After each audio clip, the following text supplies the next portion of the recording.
রেলগাড়ির কামরায় হঠাৎ দেখা, ভাবিনি সম্ভব হবে কোনোদিন। আগে ওকে বারবার দেখেছি লাল রঙের শাড়িতে, ডালিম ফুলের মতো রাঙা।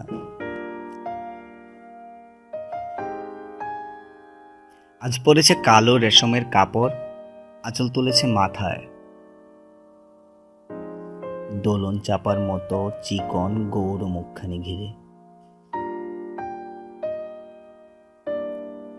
মনে হলো কালো রঙে একটা গভীর দূরত্ব ঘনিয়ে নিয়েছে নিজের চারদিকে, যে দূরত্ব সর্ষে ক্ষেতের শেষ সীমানায়, শালবনের নীলাঞ্জনে।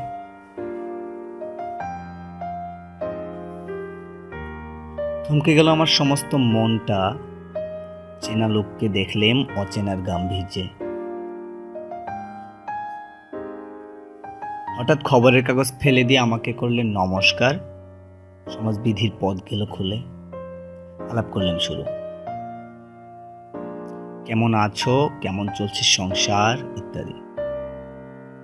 সে রইল জানলার বাইরের দিকে চেয়ে, যেন কাছের দিনের ছোঁয়াচ পার হওয়া চাহনিতে। দিলে অত্যন্ত ছোট দুটো একটা জবাব, কোনোটা বা দিলেই না। বুঝিয়ে দিলে হাতের অস্থিরতায়, কেন এসব কথা। এর চেয়ে অনেক ভালো চুপ করে থাকা। আমি ছিলাম অন্য বেঞ্চিতে ওর সাথীদের সঙ্গে। একসময় আঙুল নেড়ে জানালে কাছে আসতে, মনে হলো কম সাহস নয়। বসলুম ওর এক বেঞ্চিতে, গাড়ির আওয়াজের আড়ালে বললেন মৃদুস্বরে, কিছু মনে করো না, সময় কোথা সময় নষ্ট করবার। আমাকে নামতে হবে পরের স্টেশনেই, দূরে যাবে তুমি, দেখা হবে না আর কোনো দিনই। তাই যে প্রশ্নটার জবাব এতকাল থেমে আছে, শুনবো তোমার মুখে, সত্য করে বলবে তো? আমি বললেন বলবো।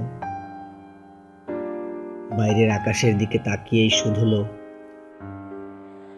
আমাদের গেছে যেদিন, একেবারেই কি গেছে, কিছুই কি নেই বাকি।